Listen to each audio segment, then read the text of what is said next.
उसका बेटा, उस लड़की ने जुड़वा बच्चों को जन्म दिया था ना, तो लड़का कहाँ है? ये अनिका के बारे में इतना क्यों पूछ रही है? ऑनेस्टली मैं किसी ऐसे से दोस्ती नहीं कर सकती जो अपनी लाइफ की बातें मुझसे छुपाए। I am really sorry. Ragini, मैं बताता हूं। अनिका की धड़कनें तेज हो चुकी थीं। पिछले 6 सालों से अनिका को बस इसी पल का इंतजार था कि कहीं से उसके बेटे की कोई खबर मिले। एक बेटे को अपनी माँ के साथ देखकर अनिका को अपने खोए हुए बेटे की याद आ गई और वो चाहकर भी अपने आंसुओं को रोक नहीं पाई। लेकिन फिर अपने आंसुओं को छुपाने के लिए तुरंत अनिका ने पर्स से सनग्लासेस निकाले और पहन लिए। अगर आज ये निकल गई तो फिर बहुत मुश्किल से हाथ आएगी। मुझे रागिनी को रोकना होगा। देखो रागिनी, मैं सच में नहीं जानता हूँ कि वो बच्चा इस वक्त कहाँ पे है, लेकिन ये जरूर जानता हूँ कि अनिका के पापा गौतम ने उसे किडनैप किया। ये सुनकर अनिका पूरी तरह से टूट चुकी थी। उसे शक तो था कि उसके पापा उसके बेटे की किडनैपिंग के पीछे थे, मगर आज कुणाल के मुंह से ये सुनकर उसे यकीन भी हो गया। वो समझ नहीं पा रही थी कि उसके पापा ने आखिर ऐसा क्यों किया। और रहा सवाल इस बच्चे का, तो उसके पैदा होते ही उसे अनिका से हमेशा के लिए दूर कर दिया जाएगा। मेरा यकीन करो। रागिनी, तुम इतना नर्वस क्यों हो रही हो? पर तुम्हें इन सब बातों से क्या लेना देना? क्यों परेशान हो रही हो तुम? मैं इतनी जल्दी किसी से दोस्ती नहीं करती, और जब तक उनके बारे में पूरी इंफॉर्मेशन ना मिल जाए ना, मैं दोस्ती नहीं करती। अब तो मिल गई, तो दोस्ती का हाथ बढ़ा दो। अनिका के लिए अब कुणाल किसी काम का नहीं था, क्योंकि वो जानती थी कि कुणाल उसे उसके बेटे तक नहीं पहुंचा सकता। इतनी आसानी से नहीं, तुम्हें थोड़ा और इंतजार करना पड़ेगा। कोई बात नहीं, शहर की लड़की है ना, तो नखरे तो दिखाएगी।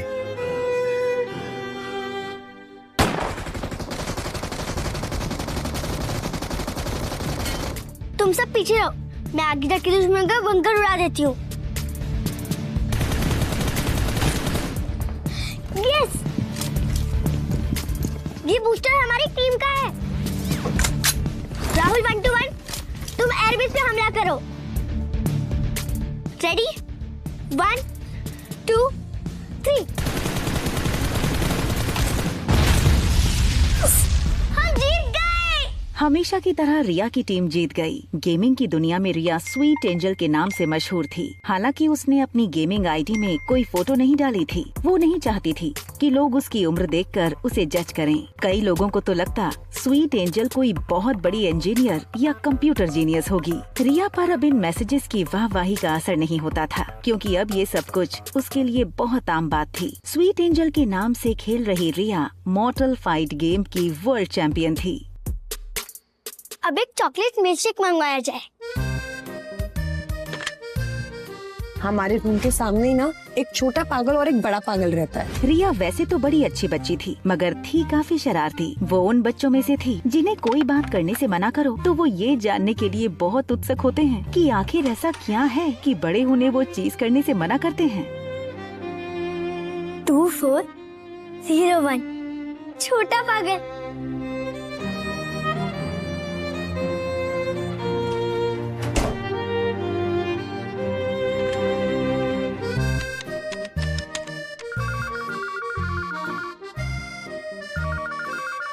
हमेशा तुम्हारी वजह से ना गेम हार जाता है यार। ज्यादा से ज्यादा स्वीट एंजल की गेम को फॉलो किया करो, ताकि तुम लोग भी कुछ सीख सको। हद है यार तुम लोगों की।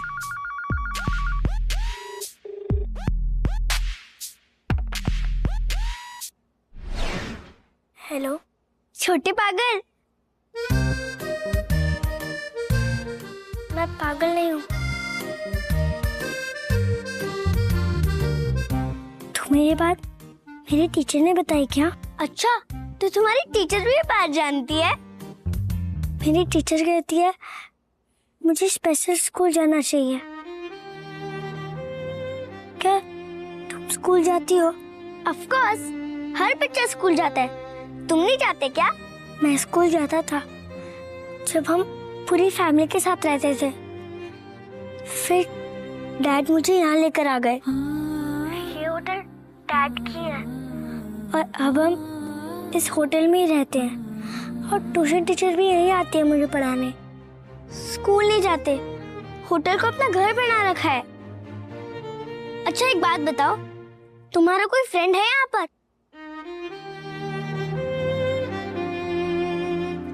नहीं, यहाँ पर मैं, मेरे डैड और मेरे चाचू रहते हैं। अच्छा, तुम मेरे फ्रेंड बनना चाहोगे? आर्यन, जिसकी लाइफ में सिर्फ 2 चीजों की कमी थी, माँ और दोस्त की, इसलिए आर्यन ने बिना वक्त गवाए तुरंत हाँ कर दी। हाँ, मेरा नाम रिया है। तुम्हारा नाम क्या है? I am Aryan. तुम कहाँ से बोल रही हो? मैं तो तुम्हारे सामने ही रहती हूँ। मेरी मम्मा और मैं तुम्हारे होटल में गेस्ट हैं। अच्छा एक बात बताओ, तुम मुझसे मिलना चाहोगे? ये सुनकर आर्यन ने बाहर सनी को देखा। उसे लगा कि सनी तो अपनी ही प्रॉब्लम से परेशान है। मगर कैसे? मेरे डैड मुझे अकेले बाहर नहीं आने देंगे। तुम बच्चे हो क्या? हाँ, मैं मम्मा को बोल देती हूँ कि मुझे पिज्जा खाना है, इसलिए मैं नीचे जा रही हूँ और जब मम्मा आएगी तब तुम भी उनसे मिल लेना। ओके, अब मैं रखती हूँ फोन और 15 मिनट के बाद नीचे लॉबी में आ जाना। बाय। पर हम एक दूसरे को पहचानेंगे कैसे? Very good question. अच्छा एक काम करो, तुम ब्लैक टी शर्ट और ब्लैक पैंट पहन के आओ, मैंने भी वही पहना होगा। हमारी ड्रेस से हम एक दूसरे को पहचान लेंगे। Okay bye. और सनी की तरफ देखते हुए और उससे बचते हुए दबे पांव अंदर बने दूसरे कमरे में चला गया, जो आर्यन का ही कमरा था। I want to eat pizza, come fast. दूसरी तरफ रिया ये सोचकर खुश थी कि इस नई जगह पर उसने नया दोस्त बनाया था। सनी अब भी कानों में हेडफोन डाले फोन पर बिजी था। आर्यन में इतनी हिम्मत पहले कभी नहीं आई थी। उसे पता था कि अगर रोहित को पता चला तो बहुत स्ट्रिक्ट पनिशमेंट मिल सकती है, मगर नए दोस्त और बाहर पिज्जा की लालच से उसे रिस्क उठाने की हिम्मत मिली। अपने रूम के बाहर अकेले कदम रखते ही आर्यन का कॉन्फिडेंस और बढ़ गया। आर्यन की नजर सामने वाले स्वीट 2402 पर पड़ी। उसे लगा प्लान में थोड़ा चेंज होना चाहिए, क्यों ना वो और उसकी नई दोस्त यहीं से साथ चले। तभी लिफ्ट खुलने की आवाज आई। आर्यन का दिल डर के मारे जोर जोर से धड़कने लगा। उसने सोचा कि अगर रोहित ने उसे इस तरह रूम के बाहर देख लिया तो पता नहीं क्या होगा।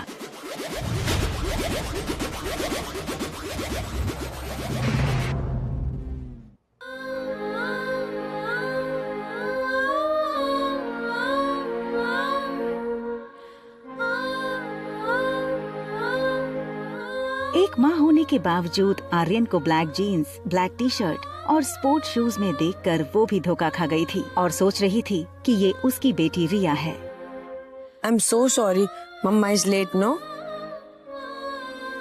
और ये क्या बदमाशी है रूम से बाहर आने की? अनिका अपने रूम का दरवाजा खोलने के लिए आगे बढ़ी। रूम के अंदर रिया थी, लेकिन इससे पहले कि अनिका रूम खोल पाती, उसकी नजर रिया के मैसेज पर पड़ी। आई एम सो सॉरी। भूख लगी होगी ना तुम्हें? चलो किसी अच्छे से रेस्टोरेंट में जाके पिज्जा खाते हैं। ओके चलो। जब से आर्यन अनिका से मिला था वो बस उसे ही देखे जा रहा था।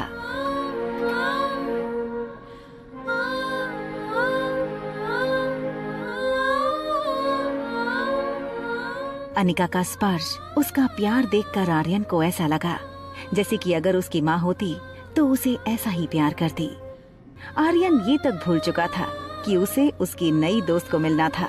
इस वक्त आर्यन को अनिका की ममता के आगे और कुछ नहीं दिख रहा था। लिफ्ट में अनिका की बगल में खड़ा आर्यन धीरे से अचानक अनिका की उंगली पकड़ लेता है।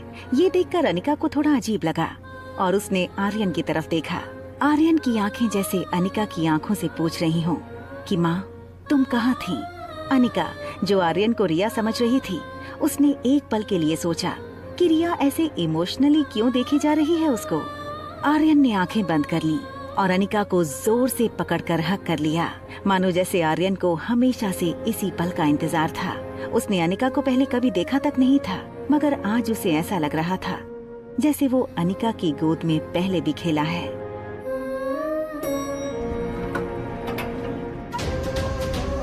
रोहित और अनिका की नजरें एक दूसरे से मिली, लेकिन दोनों में से किसी ने कुछ नहीं कहा। आर्यन का सर अनिका के कंधों पर झुके होने के कारण रोहित को आर्यन का चेहरा नहीं दिखा। रोहित बस अनिका को जाते हुए देखे जा रहा था।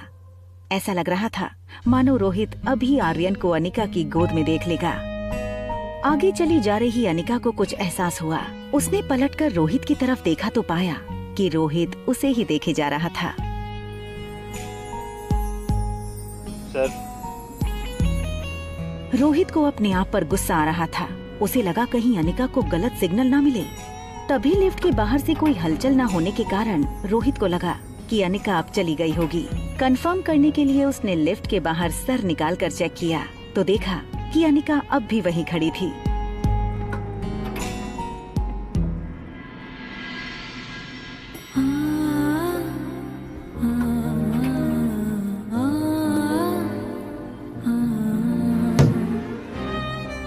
रोहित, जो पहले से थोड़ा डिस्टर्ब था, उसने रिया को आर्यन समझकर कड़क आवाज में डांट दिया। तुम फिर बाहर निकल आए?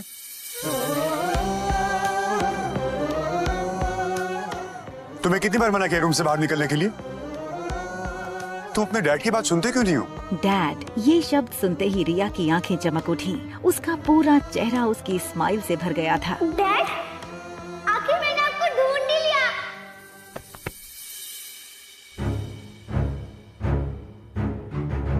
रोहित गुमसुम और चुपचाप रहने वाले आर्यन का ऐसा मस्ती भरा रूप देखकर हो गया था हैरान।